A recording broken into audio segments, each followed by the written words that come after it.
ആകാശവാണി നമസ്കാരം. വാർത്തകൾ വായിക്കുന്നത് ഗോപകുമാർ. പ്രധാന വാർത്തകൾ. ബഹിരാകാശ രംഗത്തെ നിർണായക ചുവടുവയ്പായ സ്പെയ്ഡെക്സ് ദൌത്യത്തിനൊരുങ്ങി ISRO. വിക്ഷേപണം ഇന്ന് രാത്രി 9:58-ന്. കേന്ദ്ര ബജറ്റിന് മുന്നോടിയായി ധനമന്ത്രി നിർമ്മല സീതാരാമൻ വാണിജ്യ വ്യവസായ രംഗത്തെ പ്രമുഖരുമായി ന്യൂഡൽഹിയിൽ കൂടിക്കാഴ്ച നടത്തുന്നു. കേരളത്തെ മികച്ച സംസ്ഥാനമാക്കി മാറ്റുന്നതിന് അടിത്തറ പാകിയ മഹാനാണ് ശ്രീനാരായണ ഗുരുവെന്ന് മന്ത്രി എം പി രാജേഷ്. 92ാമത് ശിവഗിരി തീർത്ഥാടനത്തിന്റെ ഉദ്ഘാടനം മന്ത്രി നിർവഹിച്ചു. കലൂരിൽ ഉമാ തോമസ് MLA ഗുരുതരമായി പരിക്കേൽക്കാനിടയായ സംഭവത്തിൽ വീഴ്ച വരുത്തിയവർക്കെതിരെ ശക്തമായ നടപടി സ്വീകരിക്കുമെന്ന് മന്ത്രി പി രാജീവ്. വിദേശ നാണ്യ കരുതൽ ശേഖരത്തിൽ ലോകത്ത് 4ാം സ്ഥാനത്തെത്തി India. Border Gavaskar trophy 4ാം cricket ടെസ്റ്റിൽ ഇന്ത്യയ്ക്കെതിരെ ഓസ്ട്രേലിയയ്ക്ക് 184 റൺസ് ജയം. വാർത്തകൾ വിശദമായി. സ്പെയ്ഡെക്സ് ദൌത്യത്തിലൂടെ ബഹിരാകാശ രംഗത്ത് ചരിത്ര നേട്ടം കൈവരിക്കാനൊരുങ്ങി ISRO. ഉപഗ്രഹങ്ങളെ ബഹിരാകാശത്ത് വച്ച് കൂട്ടിയോജിപ്പിക്കുന്ന ISROയുടെ ഡോക്കിംഗ് ദൌത്യമായ സ്പെയ്ഡെക്സ് ശ്രീഹരിക്കോട്ടയിലെ സതീഷ് ധവാൻ ബഹിരാകാശ കേന്ദ്രത്തിൽ നിന്ന് രാത്രി 9:58-നാണ് വിക്ഷേപിക്കുക. ദൌത്യം വിജയിക്കുന്നതോടെ ഈ നേട്ടം കൈവരിക്കുന്ന ലോകത്തിലെ 4ാമത്തെ രാജ്യമായി ഇന്ത്യ മാറും. PSLV C-60 വിക്ഷേപണ വാഹനമാണ് സ്പെയ്ഡെക്സ് ദൌത്യ ഉപഗ്രഹങ്ങളായ SDX-01 ചേസർ, SDX-02 ടാർഗറ്റ് എന്നിവയെ ഭ്രമണപഥത്തിൽ എത്തിക്കുക. ഇന്ത്യൻ ഓൺ മൂൺ, ഭാരതീയ അന്തരീക്ഷ സ്റ്റേഷൻ നിർമ്മാണം തുടങ്ങി ഇന്ത്യയുടെ ഭാവി ബഹിരാകാശ ലക്ഷ്യങ്ങളിലേക്കുള്ള ചുവടുവയ്പ് കൂടിയാണ് ഈ ദൌത്യം.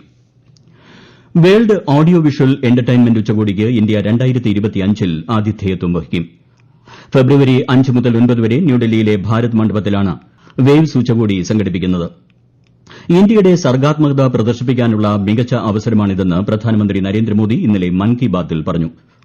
ഇന്ത്യയെ കണ്ടന്റ് ക്രിയേഷന്റെ ആഗോള കേന്ദ്രമാക്കി മാറ്റുന്നതിലെ സുപ്രധാന ചുവടുവയ്പാണ് ഉച്ചകോടി. കേന്ദ്ര ബജറ്റിന് മുന്നോടിയായി ധനമന്ത്രി നിർമ്മല സീതാരാമൻ വാണിജ്യ വ്യവസായ രംഗത്തെ പ്രമുഖരുമായി ന്യൂഡൽഹിയിൽ കൂടിക്കാഴ്ച നടത്തുന്നു. മൊത്തം ആഭ്യന്തര ഉൽപ്പാദനത്തിലെ ഏറ്റവും വലിയ ഘടകമായ ഉപഭോഗം വർദ്ധിപ്പിക്കുന്നതിനുള്ള നടപടികൾ യോഗം ചർച്ച ചെയ്യുമെന്നാണ് പ്രതീക്ഷിക്കുന്നത്. ഫിനാൻസ് സെക്രട്ടറി ഉൾപ്പെടെയുള്ള മുതിർന്ന ഉദ്യോഗസ്ഥരും യോഗത്തിൽ പങ്കെടുക്കുന്നുണ്ട്. രാജ്യത്തിന് മാതൃകയായ മികച്ച സംസ്ഥാനമായി കേരളം മാറുന്നതിന് അടിത്തറ പാകിയ മഹാനാണ് ശ്രീനാരായണ ഗുരുവെന്ന് മന്ത്രി എം പി രാജേഷ്. 92ാമത് ശിവഗിരി തീർത്ഥാടനത്തിൽ ഉദ്ഘാടനം നിർവഹിക്കുകയായിരുന്നു മന്ത്രി. സാഹോദര്യമെന്ന ആശയം ഇന്ത്യൻ ഭരണഘടനയിൽ ഉൾച്ചേർക്കുന്നതിന് വർഷങ്ങൾ മുമ്പ് തന്നെ ഗുരുദേവൻ പകർന്നു നൽകി. ആധുനിക സമൂഹമായി കേരളം മാറണമെന്ന ദീർഘവീക്ഷണത്തോടെയാണ് അദ്ദേഹം നവോത്ഥാന പ്രവർത്തനങ്ങൾ നടത്തിയിരുന്നതെന്നും മന്ത്രി പറഞ്ഞു. കേരളം മികച്ച സംസ്ഥാനമായി സുസ്ഥിര വികസനത്തിന്റെ കാര്യത്തിൽ 1ാമത്തെ റാങ്ക് കരസ്ഥമാക്കിയ സംസ്ഥാനമായി ഒക്കെ മാറുന്നതിന്റെ അടിത്തറ ഗുരുദേവൻ നിർവഹിച്ചിട്ടുള്ളതാണ്. ഗുരു സ്വപ്നം കണ്ടതുപോലെ, ഗുരു ദീർഘദർശനം ചെയ്തതുപോലെ സോദരത്വേന വാഴുന്ന മാതൃകാസ്ഥാനമായി കേരളത്തെ നിലനിർത്താൻ കഴിഞ്ഞു എന്നുള്ളത് നമുക്കെല്ലാവർക്കും അഭിമാനിക്കാവുന്ന കാര്യമാണ്. സാഹോദര്യം എന്ന ആശയം ഇന്ത്യൻ ഭരണഘടനയിൽ 1950-ൽ ഉൾച്ചേർക്കപ്പെട്ടുവെങ്കിൽ അതിനും 62 വർഷം മുമ്പ് ആ ആശയം ആദ്യമായി ഒരുപക്ഷെ ഇന്ത്യക്ക് തന്നെ സമ്മാനിച്ച ഗുരുശ്രേഷ്ഠൻ ആരാണ് എന്ന് ചോദിച്ചാൽ ശ്രീനാരായണ ഗുരു എന്നാണ് മറുപടി. ശിവഗിരി തീർത്ഥാടന മഹാസമ്മേളനം മുഖ്യമന്ത്രി പിണറായി വിജയൻ നാളെ രാവിലെ ഉദ്ഘാടനം ചെയ്യും.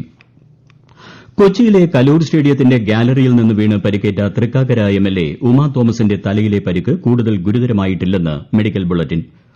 ശ്വാസകോശത്തിന് സാരമായ ചതവുകൾ ഉള്ളതിനാൽ കുറച്ചുനാൾ കൂടി വെന്റിലേറ്ററിൽ തുടരേണ്ടിവരും. ശാരീരികാവസ്ഥ മെച്ചപ്പെട്ടതിനുശേഷം ആവശ്യമെങ്കിൽ മറ്റ് ചികിത്സാ നടപടികൾ തുടങ്ങാവുന്നതാണെന്നും ഡോക്ടർമാരുടെ വിദഗ്ധ സംഘം അറിയിച്ചു. സംഭവത്തിൽ സംഘാടകർക്കെതിരെ പോലീസ് കേസെടുത്തിരുന്നു. ഉമാ തോമസ് MLAയ്ക്ക് വിദഗ്ധ ചികിത്സ ഉറപ്പാക്കുന്നുണ്ടെന്ന് മന്ത്രി പി രാജീവ് എറണാകുളത്ത് മാധ്യമങ്ങളോട് പറഞ്ഞു. സംഭവത്തെ ഗൌരവത്തോടെയാണ് കാണുന്നതെന്നും വീഴ്ച വരുത്തിയവർക്കെതിരെ ശക്തമായ നടപടി സ്വീകരിക്കുമെന്നും മന്ത്രി അറിയിച്ചു.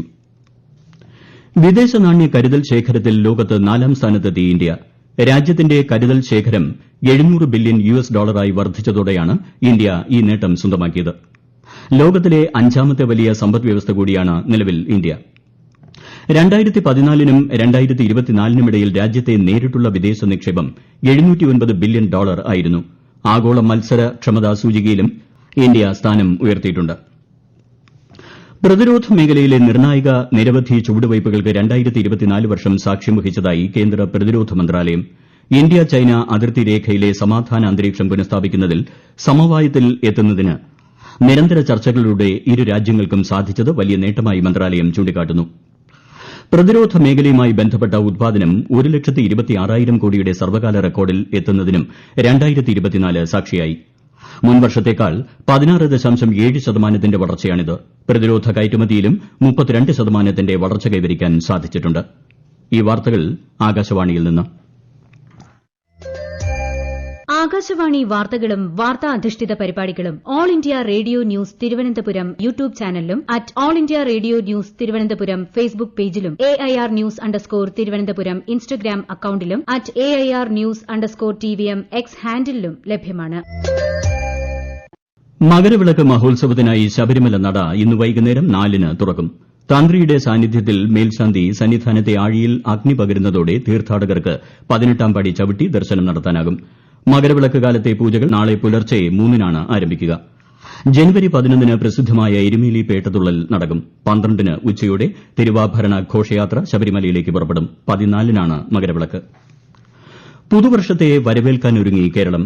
വിനോദസഞ്ചാര കേന്ദ്രങ്ങളും കടൽ തീരങ്ങളും കേന്ദ്രീകരിച്ച് വിപുലമായ പരിപാടികളാണ് സംസ്ഥാനത്ത് ഒരുങ്ങുന്നത്. തിരുവനന്തപുരത്തു നിന്നുള്ള പുതുവർഷ വിശേഷങ്ങളുമായി ആകാശവാണി ജില്ലാ പ്രതിനിധി രജു കൊലിയക്കോട്. പുതുവർഷത്തെ വരവേൽക്കാൻ ഗ്രാമനഗര വ്യത്യാസമില്ലാതെയാണ് വിവിധ ആഘോഷ പരിപാടികൾക്കായി തിരുവനന്തപുരം തയ്യാറെടുക്കുന്നത്. തിരുവനന്തപുരം നഗരത്തിൽ മാത്രം 50ഓളം ഹോട്ടലുകളിലാണ് പുതുവർഷാഘോഷം നടക്കുന്നത്. കൂടാതെ വിനോദസഞ്ചാര വകുപ്പിന്റെ നേതൃത്വത്തിൽ പുഷ്പോത്സവവും ദീപാലങ്കാരവുമായി വസന്തോത്സവം കനകക്കുന്നിൽ പുരോഗമിക്കുകയാണ്. കോവളം, വർക്കല, ശംഖുമുഖം, പൂവാർ തുടങ്ങിയ ജില്ലയിലെ പ്രധാന വിനോദസഞ്ചാര കേന്ദ്രങ്ങളിലെല്ലാം പുതുവർഷാഘോഷത്തിനായി തയ്യാറെടുത്തു കഴിഞ്ഞു. അതേസമയം മുൻ പ്രധാനമന്ത്രി മൻമോഹൻ സിംഗിന്റെ നിര്യാണത്തെ തുടർന്ന് ദുഃഖാചരണം പ്രഖ്യാപിച്ചതിനാൽ വിനോദസഞ്ചാര വകുപ്പ് കോവളത്ത് നടത്താനിരുന്ന സാംസ്കാരിക പരിപാടികളും വെടിക്കെട്ടും മാറ്റിവച്ചു. 75 വയസ്സിന് മുകളിലുള്ള മുതിർന്ന പൌരന്മാർ ഇനി നികുതി അടയ്ക്കേണ്ടതില്ലെന്ന തരത്തിൽ സമൂഹമാധ്യമത്തിൽ പ്രചരിക്കുന്ന സന്ദേശം വ്യാജമെന്ന് കേന്ദ്ര സർക്കാർ. ഇന്ത്യ സ്വാതന്ത്ര്യത്തിന്റെ 75 വർഷം ആഘോഷിക്കുന്നതിനാൽ 75 വയസ്സിന് മുകളിലുള്ള മുതിർന്ന പൌരന്മാർക്ക് നികുതി ഇളവ് ചെയ്തെന്നാണ് സന്ദേശത്തിൽ പറയുന്നത്. ഈ സന്ദേശം തെറ്റാണെന്നും അത്തരത്തിൽ ഒരു നടപടി സർക്കാർ കൈക്കൊണ്ടിട്ടില്ലെന്നും PIBയുടെ ഫാക്ട് ചെക്ക് വിഭാഗം സ്ഥിരീകരിച്ചു. ആൻഡമാൻ നിക്കോബാർ ദ്വീപിലെ പോർട്ട് ബ്ലെയറിൽ നേതാജി സുഭാഷ് ചന്ദ്രബോസ് ആദ്യമായി ത്രിവർണ്ണ പതാക ഉയർത്തിയിട്ട് ഇന്ന് 81 വർഷം. 1943 ഡിസംബർ 30-നാണ് ബ്രിട്ടീഷുകാർക്കെതിരായ പോരാട്ടത്തിലെ ഈ സുപ്രധാന ചുവടുവയ്പിന് പോർട്ട് ബ്ലെയർ സാക്ഷ്യം വഹിച്ചത്. ഇതിന്റെ സ്മരണാർത്ഥം പോർട്ട് ബ്ലെയറിൽ എല്ലാ വർഷവും ഡിസംബർ 30-ന് വിവിധ പരിപാടികൾ സംഘടിപ്പിച്ചു വരുന്നു. പഞ്ചാബിൽ കർഷകർ ആഹ്വാനം ചെയ്ത ബന്ദ് ജനജീവിതത്തെ സാരമായി ബാധിച്ചു. വിളകൾക്ക് താങ്ങുവില ഉറപ്പാക്കണമെന്നാവശ്യപ്പെട്ടുള്ള ബന്ദിനെ തുടർന്ന് സംസ്ഥാനത്തിന്റെ പലയിടത്തും റെയിൽ, റോഡ് ഗതാഗതം തടസ്സപ്പെട്ടു. രാവിലെ 7 മണിക്ക് ആരംഭിച്ച ബന്ദ് വൈകിട്ട് 4 വരെ തുടരും. മെൽബണിൽ നടന്ന ബോർഡർ ഗാവസ്കർ ട്രോഫി 4ാം ക്രിക്കറ്റ് ടെസ്റ്റിൽ ഇന്ത്യയ്ക്കെതിരെ ഓസ്ട്രേലിയയ്ക്ക് 184 റൺസ് ജയം. 340 റൺസ് വിജയലക്ഷ്യം പിന്തുടർന്ന ഇന്ത്യ 2ാം ഇന്നിംഗ്സിൽ 155 റൺസിന് പുറത്തായി. യശസ്വി ജയ്സ്വാളാണ് ഇന്ത്യയ്ക്കായി 84 റൺസിന്റെ ഏറ്റവും ഉയർന്ന സ്കോർ നേടിയത്. ഓസ്ട്രേലിയയ്ക്ക് വേണ്ടി പാറ്റ് കമിൻസും സ്കോട്ട് ബോളണ്ടും 3 വിക്കറ്റ് വീതം വീഴ്ത്തി. 5 മത്സരങ്ങളുള്ള പരമ്പരയിൽ ഓസ്ട്രേലിയ 2-1 മുന്നിലാണ്. സന്തോഷ് ട്രോഫി ഫുട്ബോൾ സെമിയിൽ മണിപ്പൂരിനെ വീഴ്ത്തി കേരളം ഫൈനലിൽ കടന്നു. 1-നെതിരെ 5 ഗോളുകൾക്കാണ് കേരളത്തിന്റെ ജയം. നാളെ രാത്രി 7:30 നടക്കുന്ന ഫൈനലിൽ കേരളം ബംഗാളിനെ നേരിടും. ഹോക്കി ഇന്ത്യ ലീഗിൽ ഇന്ന് UP രുദ്രാസ് വേദാന്ത കലിംഗ ലാൻഡേഴ്സിനെ നേരിടും. റൂർക്കലയിലെ ബിർസ മുണ്ട ഹോക്കി സ്റ്റേഡിയത്തിൽ രാത്രി 8:15-നാണ് മത്സരം.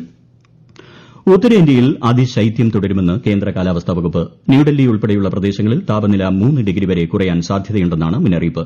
ജമ്മു കാശ്മീർ, ലഡാക്ക്, പഞ്ചാബ്, ഹരിയാന, രാജസ്ഥാൻ, ഹിമാചൽ പ്രദേശ് എന്നിവിടങ്ങളിലെ ഒറ്റപ്പെട്ട പ്രദേശങ്ങളിൽ ശീതതരംഗ സാധ്യത നിലനിൽക്കുന്നുണ്ടെന്നും കാലാവസ്ഥാ വകുപ്പ് അറിയിച്ചു. പ്രധാന വാർത്തകൾ വീണ്ടും. ബഹിരാകാശ രംഗത്തെ നിർണായക ചുവടുവയ്പായ സ്പെയ്ഡെക്സ് ദൌത്യത്തിനൊരുങ്ങി ISRO. വിക്ഷേപണം ഇന്ന് രാത്രി 9:58-ന്. കേന്ദ്ര ബജറ്റിന് മുന്നോടിയായി ധനമന്ത്രി നിർമ്മല സീതാരാമൻ വാണിജ്യ വ്യവസായ രംഗത്തെ പ്രമുഖരുമായി ന്യൂഡൽഹിയിൽ കൂടിക്കാഴ്ച നടത്തുന്നു. കേരളത്തെ മികച്ച സംസ്ഥാനമാക്കി മാറ്റുന്നതിന് അടിത്തറ പാകിയ മഹാനാണ് ശ്രീനാരായണ ഗുരുവെന്ന് മന്ത്രി MP രാജേഷ്. 92ാമത് ശിവഗിരി തീർത്ഥാടനത്തിന്റെ ഉദ്ഘാടനം മന്ത്രി നിർവഹിച്ചു. കലൂരിൽ ഉമാ തോമസ് MLAയ്ക്ക് ഗുരുതരമായി പരിക്കേൽക്കാനിടയായ സംഭവത്തിൽ വീഴ്ച വരുത്തിയവർക്കെതിരെ ശക്തമായ നടപടി സ്വീകരിക്കുമെന്ന് മന്ത്രി P രാജീവ്. വിദേശ നാണ്യ കരുതൽ ശേഖരത്തിൽ ലോകത്ത് 4ാം സ്ഥാനത്തെത്തി India. Border Gavaskar trophy 4ാം cricket ടെസ്റ്റിൽ ഇന്ത്യയ്ക്കെതിരെ ഓസ്ട്രേലിയയ്ക്ക് 184 റൺസ് ജയം. വാർത്തകൾ കഴിഞ്ഞു. അടുത്ത വാർത്താ പ്രക്ഷേപണം വൈകിട്ട് 6:30-ന്.